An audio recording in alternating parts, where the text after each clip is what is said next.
Vous n'aimez pas les interviews de Assédou? Non, non, si, j'aime bien. Mais j'aime bien comme une conversation. C'est-à-dire que j'aime bien les interviews quand c'est presque un rendez-vous chez le psy. C'est ça.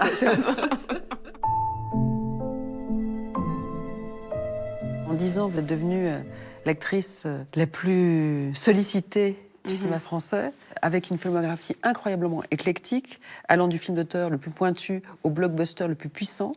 Tout le monde évoque votre extrême détermination, votre acharnement au travail, votre discipline, votre côté bon petit soldat. Le cinéma, c'est un sacerdoce, vous êtes rentré en religion.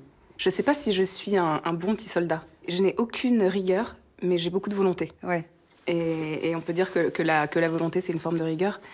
Mais pour moi, c'est quand même un sujet sérieux, le cinéma. En tout cas, la particularité du fait de jouer, c'est qu'évidemment, on s'offre entièrement, on se donne. En fait, je trouve que c'est un métier, et vraiment ça, je trouve vraiment aujourd'hui, encore plus qu'avant, un métier de courage. Ouais. Ça demande du courage parce que c'est se mettre face à... C'est aussi un rapport entre soi et soi. Et de s'affronter soi-même, je pense qu'il faut du courage. Ouais. Et de questionner la notion d'emprise entre réalisateur, acteur et actrice. Léa Seydoux l'avait dit en préambule, comédienne, c'est un métier de courage. Léa Seydoux, vous êtes devenue une actrice à qui l'on pense en écrivant ou pour laquelle on écrit, mais vous est-il néanmoins arrivé de connaître des moments de doute au point de vous dire « j'arrête ». Oui, bien sûr, il y a des moments où on se dit que ce métier est très violent, très difficile. Je pense qu'il faut être armé pour faire ce métier parce que c'est pas seulement le plaisir de jouer. Il y a aussi plein de choses qui vont autour et qui sont malheureusement pas très amusantes. Je voudrais vous citer Isabelle Adjani, qui raconte que le réalisateur Andrei Zulawski hystérisait le tournage de Possession. Et à ce propos, elle disait à l'époque, il faut vraiment être, précisait-elle, d'une extrême jeunesse, ou anti-féministe, ou en mal d'exister pour croire aux bénéfices de se faire manipuler ou martyriser. Ces propos résonnent-ils en vous? Est-ce que vous y avez cru aussi au mythe du mec salaud mais génial? Alors, je suis tout à fait d'accord avec Isabelle Adjani. C'est vrai que moi, j'ai jamais été naïve. Oui. Et j'ai jamais été dupe. Donc, si vous voulez, même quand il y a eu des moments de manipulation, Vous les avez acceptés en toute connaissance de cause? Je les ai acceptés, non, je les ai pas acceptés. J'ai toujours réussi à me défendre. Ouais.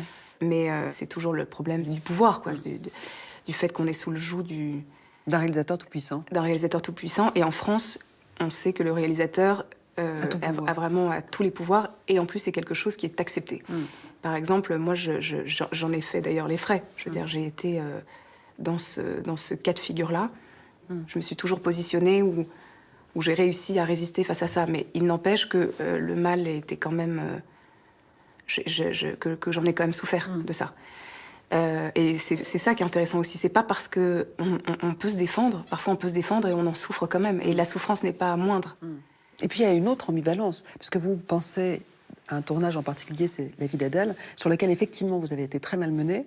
Et en même temps, c'est grâce à ce film, à cette incarnation, que vous êtes entrée dans le club très fermé des lauréates de la Palme d'Or. Exactement. Les gens pensent que c'est parce qu'on a du talent, quelqu'un qui a beaucoup de talent, donc parce qu'il a beaucoup de talent, il est un génie, donc il a le droit de martyriser ou tyranniser parce que c'est un metteur en scène, c'est un artiste, il est torturé. Et c'est pas vrai. C'est-à-dire que je pense pas du tout que... Je pense que Abdelatif Kechiche est un metteur en scène qui a énormément de talent et il serait plus doux avec ses acteurs où il aurait d'autres méthodes. Ça n'enlèverait en rien son talent. À l'époque où j'ai parlé, je sais qu'il y a des comédiennes qui m'ont critiqué. Du fait d'avoir parlé, qui pensaient que, alors elle, pour le coup, elle au nom de l'art, on a le droit de, que c'est quelque chose qui était accepté.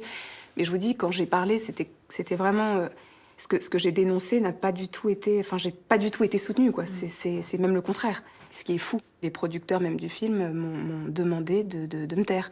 Et je n'ai pas retiré mes propos. En fait, je n'ai pas voulu m'excuser, je n'ai pas voulu changer mon discours. Est-ce que vous pensez qu'aujourd'hui, après l'affaire Weinstein, vous seriez davantage entendu? Vous savez, le problème, c'est que Abdelatif Kechiche a déplacé très intelligemment, de façon très manipulatrice, il a déplacé le débat. Et il a dit, si elle parle, c'est parce qu'elle est née avec une cuillère en argent dans la bouche.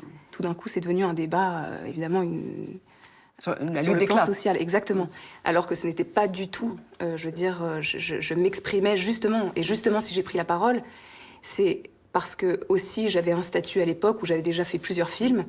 Et j'étais une des rares actrices avec lesquelles Abdelatif a tourné, qui avait déjà une carrière avant. Parce qu'il y a beaucoup d'actrices qu'il a fait émerger, et qui donc étaient encore plus sous le joug de son autorité. Parce que justement, elle pensait qu'elle devait tout à Abdelatif parce qu'il les avait fait naître au cinéma. Et moi, c'était pas mon cas. Je me suis sentie assez forte pour pouvoir dire la vérité. C'est un regret, ce film, ou pas? Non, pas du tout. Non, malgré pas du tout, tout. c'est pas un non. regret. Non. C'est pas du tout un regret. Je trouve toujours que Abdelatif Kechiche a un talent incroyable. Je trouve le film sublime. J'avais le sentiment, même quand je tournais avec Adèle, toutes les deux, on avait le sentiment et Adèle Exarchopoulos, qu'on avait le sentiment de faire quelque chose de très spécial et qui allait changer un peu l'histoire du cinéma, quelque chose qui n'avait jamais été raconté avant et de cette façon-là. Mais c'est vrai qu'aujourd'hui, plus jamais, maintenant, voilà, j'ai un peu roulé ma bosse et plus jamais, un petit peu, et plus jamais, par exemple, je supporterais ça. Je pense pas du tout que l'art doit naître du chaos ou de la violence.